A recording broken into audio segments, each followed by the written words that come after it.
My 4 favorite words that I tell to any entrepreneur. Right?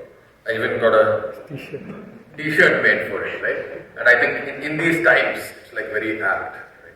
So my 4 favorite words are from this movie called Jerry Maguire. Anybody seen Jerry Maguire? Anybody not seen Jerry Maguire? Okay, you're missing a lot. You should watch Jerry Maguire. So what are the 4 favorite words? Yeah, so let's all say that loudly, right? Show Me the money. Yeah? Again, more. It's like, how are you? Yeah, you're like, how are you? Sumit, how is he going to see the money? Okay, so again, right? 4 favorite words. Show me the money. Right? Yeah, once more. Come on.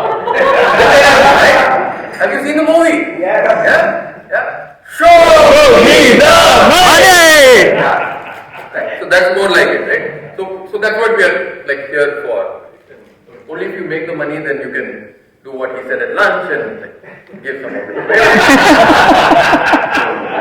He also wants to see the money. How many of you saw? Is he here now? No. So how many of you saw? Like he remembered the gala. Right? And then what did he do immediately? He said point. So he's also very clear, right? Show me the money, Sumit. So anyway, so you folks some of you are at like 100 million here. You must be wondering why the hell is an accelerator on stage? Really not. Right? But we've been working with a lot of founders. One of the things that was super interesting to me from earlier this morning was like after like a few years of the market deciding that growth at all costs was the only thing that was important, and if you grew, it's fine. Suddenly, according to what man said, the markets are valuing something different. It's not that they're not valuing growth, but growth in retention, growth in payback, or reductions in payback period, all of those which are slightly harder things to do are being valued by the market.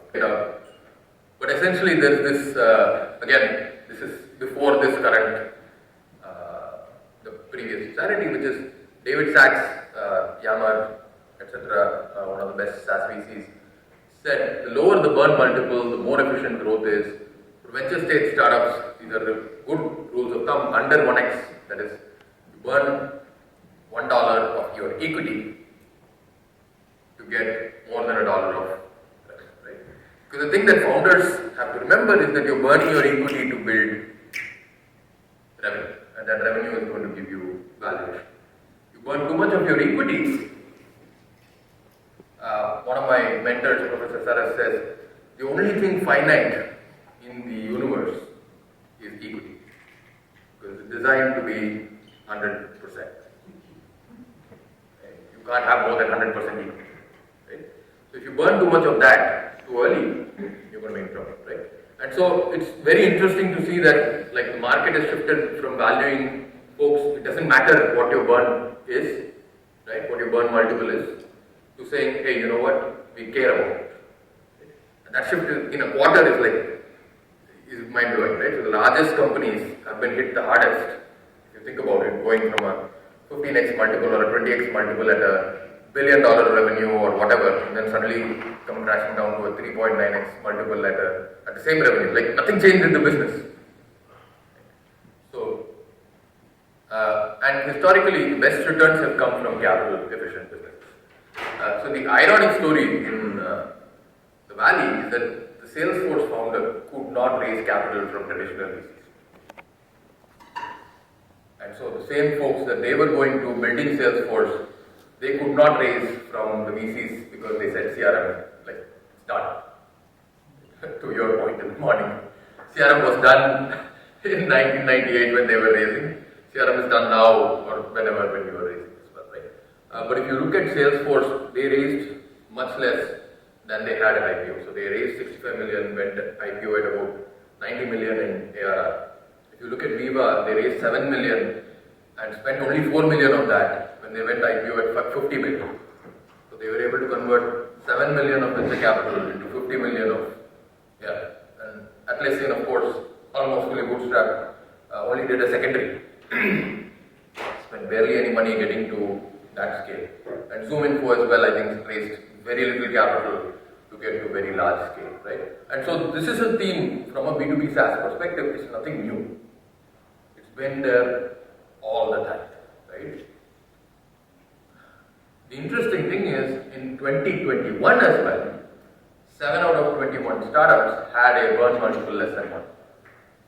So you think that folks in 2021 would be folks, who would you expect to IPO? You would expect that, hey man, the folks who raised the most money in a particular market were the winners and they spent the most money to get there fastest and therefore IPO'd. That actually wasn't true. These are folks like Expensify, burn multiple of 0.21, Polo, burn multiple of 0.05, right? Their net burn was 6 million to get to an ARR of 122 million. If you look at SEMrush, they burned 11 million to get to an ARR of 146 million. And I agree. Now imagine that these founders have not burned as much of their equity to get to an IPO as others who raised far. And it's not that they didn't raise. In fact, even Zoom, if you look at 2019 or 20, I don't remember when they IPO'd, but maybe 2019, would also be on this list. They raised money, but they did it from a defensive perspective. And when you look at the IPO, almost all of it was still in the bank. And so they were raising money on their own terms, rather than on the terms that the market was imposing on them. Right? So if you don't raise too much, if you're capital efficient, you can do things like this. And this is not old data, right? This is 2021. So all of you folks, many of you folks are 1 or 2 years, 3 years, 5 years from your IPO, and you could be in this list. Okay? And of course, all of us know this, right? Half of the $1 billion B2B SaaS startups in the Valley actually have Indian co-founders, and many of them actually have back offices in India already, right? So the story of, I have engineering folks in India. Many of the new B2B SaaS companies have done that very quietly. They don't talk about it. You may not find it on their website, but they're hiring in India, staffing in India. They have the same cost advantages that Sid was talking about in the morning. Right? So if you're going to compete with some of the Valley companies that have India back offices, that is not new anymore. You can't compete on cost on that. India SaaS, which is kind of started with Zoho, but really became a thing with Freshworks, is about the front office, the founders, the salespeople, the marketing people, also being in India. And that capital efficiency is what Sid is looking at and saying some of the Indian companies are far more capital efficient, far more efficient, far better run. Because if you have a RevOps team in India, you can probably track that much better than sitting in the US. So, taking the front office of the global HQ, moving that to India and driving cost efficiency of that, but not just cost efficiency. I was talking to a founder yesterday, right? The new companies that are coming, some of the companies that are coming out of Chennai, for example, they're able to turn around a new prospect to a fully customized demo in 12 hours. So the new prospect signs up on the website, they pick a demo meeting 2 days from now. There is a fully customized demo set up with their data, with their logo, with their branding, everything in less than 12 hours. And when that prospect looks at the demo, they're blown away because it's made for them. Right?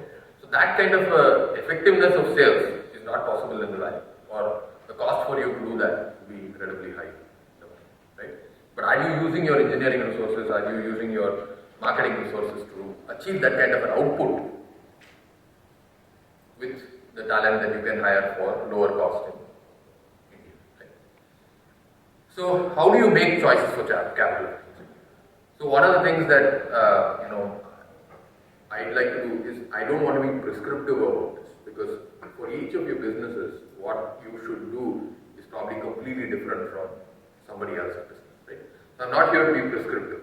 What I'm going to try to do is going to give you a comparison of how different companies have done it. We use a tool called Wadley Maps. So we are going to show you how a couple of different maps look like, right? And what the differences are between them. And whatever you want to do, you will have to build this map yourself. And we are around so we can help you get started with it. But if you build that map, you may figure out for your business, for your market, what are the things that you can do which will make you more capital efficient, right? So don't take this as, this is what I should do, but more that this is what, if you build your own map for this, then you can apply that and try to figure out for yourself, right? So let's just look at it at a high level first. I'll try to go through this quickly. So if you look at a global SaaS brand from India, what you're trying to do is a couple of things, right? You're trying to create defensibility. What you have as an advantage is a cross-border geo-barrier. So you're in India, you're doing some things in India, you're doing something globally, you're trying to figure out all of these things. But really your goal is, hey, how do I get to a 100 million ARR? How do I get to a 200 million ARR? How do I get to a 500 million ARR? Right?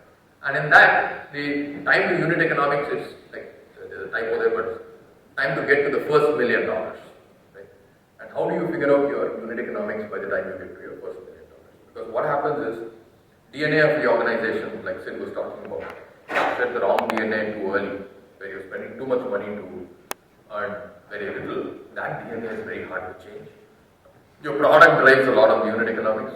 So if folks set the wrong unit economics in the product too early, that's very hard to change, right? So that is one thing to do. The next thing to do is, of course, grow from 1 million to 10 million. And the next is scaling from 10 million to 100 million. So when you look at this, where is the front office in this, right? And the shift is that the front office is going from US front office to the India front office. That's happening. And within that, marketing, sales, and leadership, right? And so what we are figuring out is that the R&D back office in this, if you look at the scale at the bottom, the R&D back office has been commoditized. You can actually go hire somebody who will set up an R&D back office for you in India, help you hire the initial folks, help you scale it, do all of those things. And that's been happening for 15 years. Right? It's nothing new. That part has been commoditized. But if you look at the front office in India, it's custom kind of a state where nobody has figured out a model to do it repeatedly. So everybody has to figure out how to do that. And one of the reasons is that in India, we now have good B2C marketing talent, for example, but we don't have B2B marketing talent in general, right? There are very few B2B SaaS companies in India which actually have marketers in India, and most of them will know how to market in India, but the number of people who know how to market globally or market in India, in the US, while sitting in India is vanishingly small. On the other hand, if you look at SDRs, somebody like an Akamai has trained a lot of SDRs over the years who have been selling to customers in US but sitting in India. So that becomes easier for you to hire, right? So in general, stuff on the left side is harder, it's unknown, you don't know how to do it, less likely to succeed. Stuff on the right side, if you do it, it is easier, it is more well known. It is things that if you do, you will not fail as much. So many of you would have faced the thing that, like, you can even hire salespeople who sit in India and sell globally on the phone or on email, stuff like that. But hiring a marketer who can market to an audience in the US from India is practically impossible, right? Relative to that. And leadership for sales and marketing.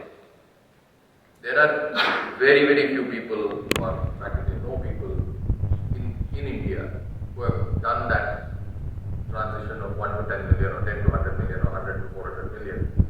And that's why you see a Freshworks or so many others at the senior level, they hire in the US. Right? I was talking to another friend of mine who's been, and that was very confusing because this is like a 300,000, 500,000 million strong team sitting in India, and why is the talent acquisition head or the L&D head sitting in the US? And the reason is because these functions, these senior leaders have to be closer to the customer rather than closer to the teams. And so that's another reason why these folks have been hired in the US, right? So these are some ways in which today a global SaaS brand from India would like to hire as much of the folks on the left side in India versus the US, right? But this is very generic, right? It could be for any company, whoever it is, doesn't matter.